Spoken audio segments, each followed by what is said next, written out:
Nope.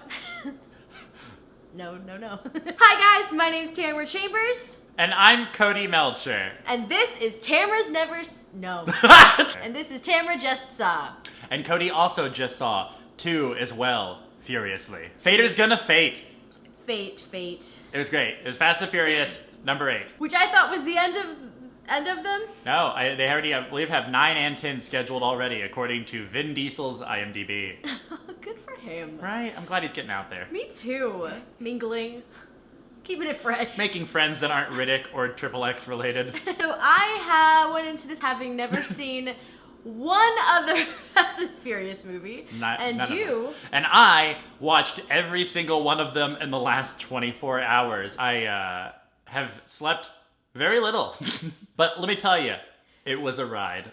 I slept a lot. And I still thought it was a pretty good ride. This movie was just so much flipping fun. It's that kind of action where it's so good that you're laughing because you're just having such a good time. This is also one of the moments where the ensemble really, really works well. Fast 5 was very similar to this. It's gonna speak a lot to the very recent movies I've watched, where they've all gotten really comfortable and you can tell that they're kind of having fun with each other. Like, there were some moments on camera that felt like they could have been riffed or improvised, where they were joking around with each other. Yeah. I definitely would believe that.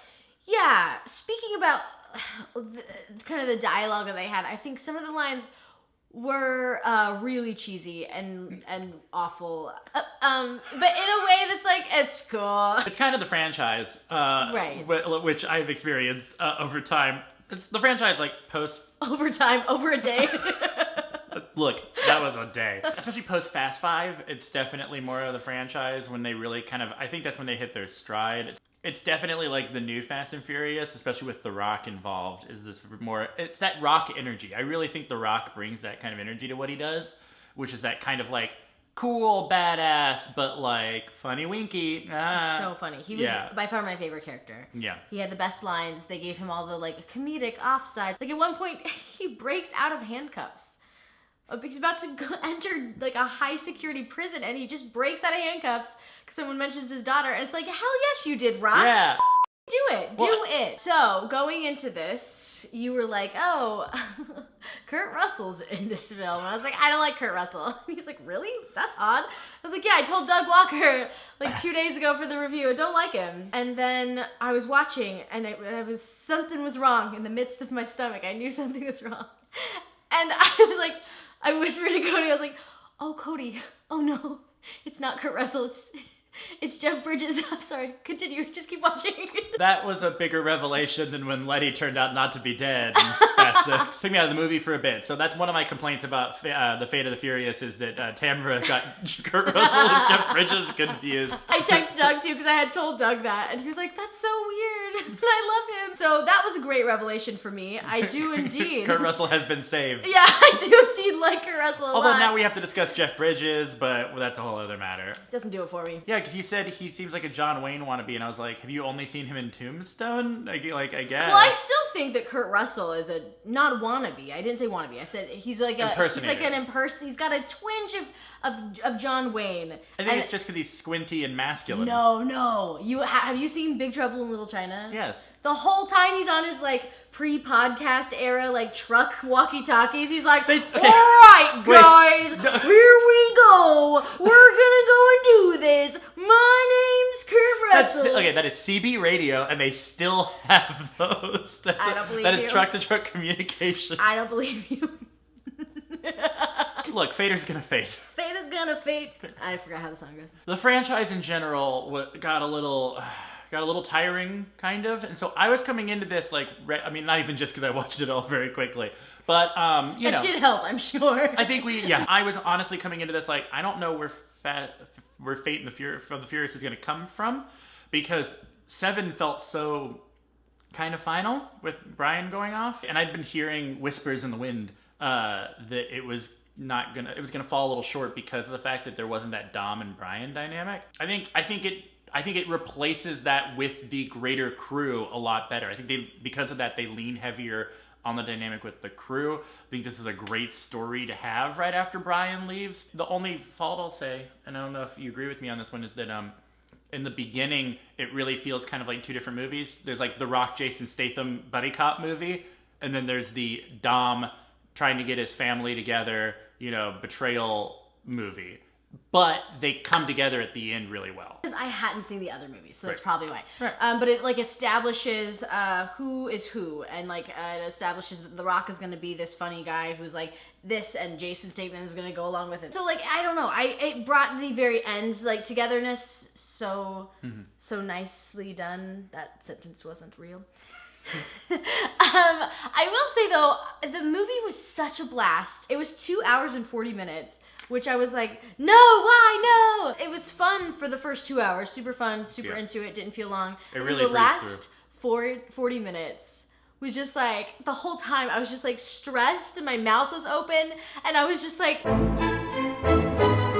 Yeah, at the end of the movie, we were both freaking out. There were moments where you're just like, oh my God, yes, like that's come back, like that's happening, this is great. I just like to clap when others clap. So. Yeah, sometimes you just want to clap. It was 2 hours and 40 minutes long, but it really felt like under 10 seconds. That's a Fast and the Furious reference, because when you run a quarter mile in the race, you want to. I'm gonna knock your teeth so far down your throat that you're going to have to stick a toothbrush up your ass to brush them. And now I have to laugh at a Cockney accent. You had said that some of the people had grown a lot from the first. Luda. Luda is a lot better from the second one, Too Fast. And Too Fast, Luda's terrible. I love Luda. Luda got way better at acting. So, good job. Luda! From your head to your toe. Luda! I thought he was excellent in this. I thought the acting as a whole was so fun, so great. There were definitely moments of weakness, of course. Honestly, for like a non-stop action thriller, I was super into the acting. Helen Mirren was in this. I mean, they cast the perfect infant. Good job, central casting. I mean, it does just look like a tiny Vin Diesel.